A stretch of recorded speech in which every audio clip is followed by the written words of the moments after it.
What's up YouTube, it's MegaDPAL here, and I'm bringing you another Black 2 White 2 Wi-Fi battle. Today's battle is an OU suspect test, where the Pokemon we will be testing out is of course Garchomp.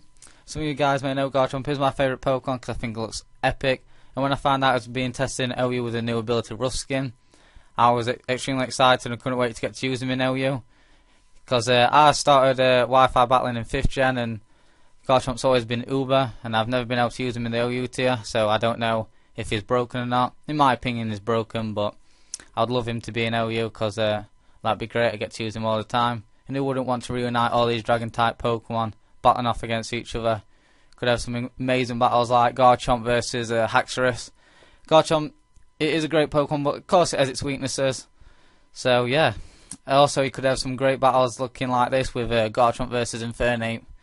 So yeah, it was something I'd really like to see, so leave a comment on what you guys think about him being in OU, and let's just get on with this battle, shall we? So I'm using a sand team where I've put Garchomp in, even though it doesn't have the sand veil ability.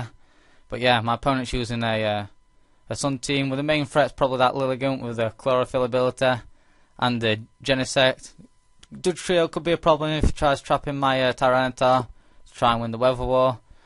And yeah, it's obviously going to lead out with the Deoxys defense to set up the Stealth Rock spikes and whatnot, because it's a fast spiker, you know, more kind of like a suicide kind of lead. So I'm just going to lead off with Scizor, because I do have the U-turn and the Pursuit, where if it wants to switch to take care of that. So that's what I do. She leads off with a shiny Deoxys defense, so I'm just going to lead out with Red X, the Scizor, and I kind of predict her to switch, predicting me to go for the U-turn. But of course, her sole priority is just get all these rocks. I do go for the Pursuit, like I said, predicting the switch, and it is super effective. It does a lot of damage to this thing, and I'm like, wow, this thing's got a Focus Sash. I get a crit. It was obvious it was going to be a crit, but no, it hasn't got a Focus Sash. It must have just survived with 1 HP. So yeah, and then she's going to set up her Spike second turn, and I'm just going to go for that Pursuit again, take her out. So got to take out this Deoxys before it set up too much hazards, but you know, rocks and spikes are going to come in handy for her. So yeah, she goes into her Ninetales, and I'm predicting either the Flamethrower or the Will-O-Wisp.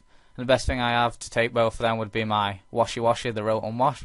That's what I just go into. And she does in fact go for the Will-O-Wisp, which, like I said, I don't mind. I'm a special attacker and whatnot.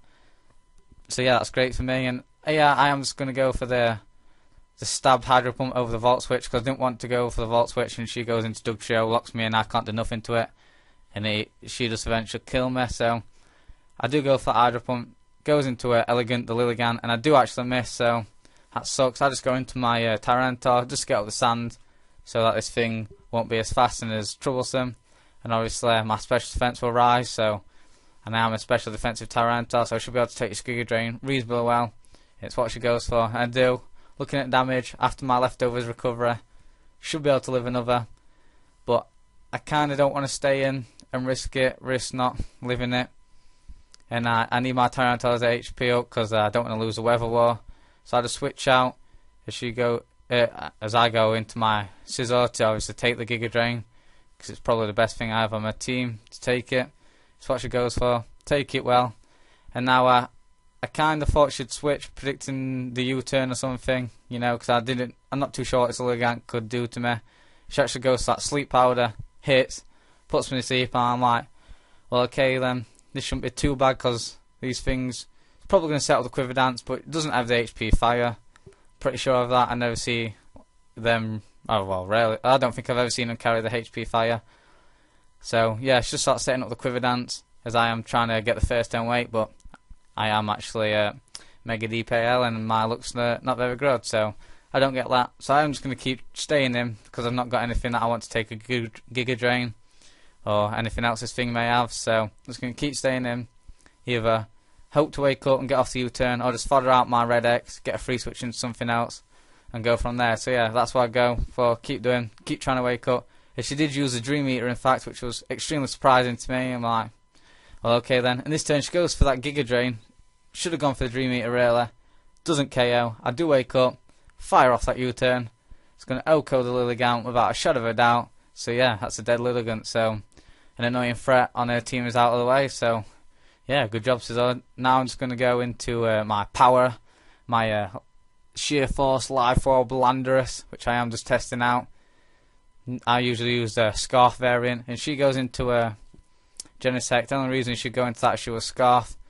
So the Ice Beam is obvious. I'm just going to go to my Washer, just as Death Fodder really, because after the Stealth Rocks and the Ice Beam and the Burn and the Sand, that is going to take me out.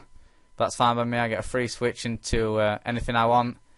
And what I'm going to switch into is, I believe, is my Tyranitar, really, because here I know this thing's going to be switching out a lot, and I don't have too much to deal with. I have my Garchomp, which can deal with it, but not at full HP.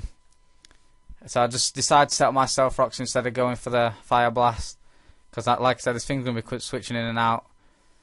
Other Pokemon are going to be switching in and out. He does have his Ninetales and his Chandelure left, and the Dugtrio left, so yeah. I just go into my core, my Gastrodon, just to take the Ice Beam. I know I'm more defensive, but I know I should take it pretty well, and I do, so that's great for me.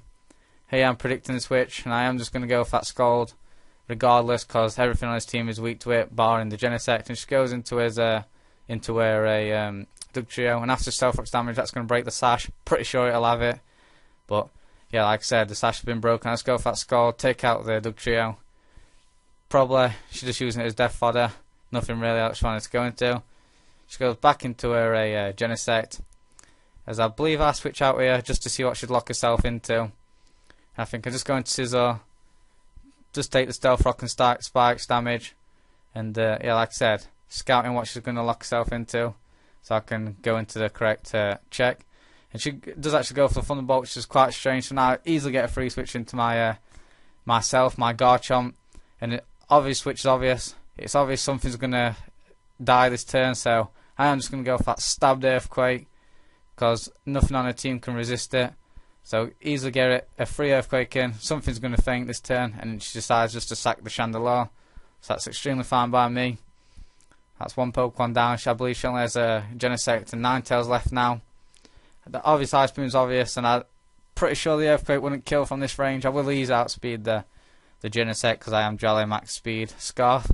So I just go into my my Tyranitar's Death Fodder, and hopefully just going to switch into something else. No, that's right, I was locked into Earthquake, so I'm just going to go back into my Garchomp. I do carry the Fire Fang on this, which I did just switch out for a Stone Edge recently, just to try it out, and that's what I go for, is the Fire Fang. So it's lucky I had it. Easily take out the Genesect. And now she only has a last Pokemon left, which is a Ninetales.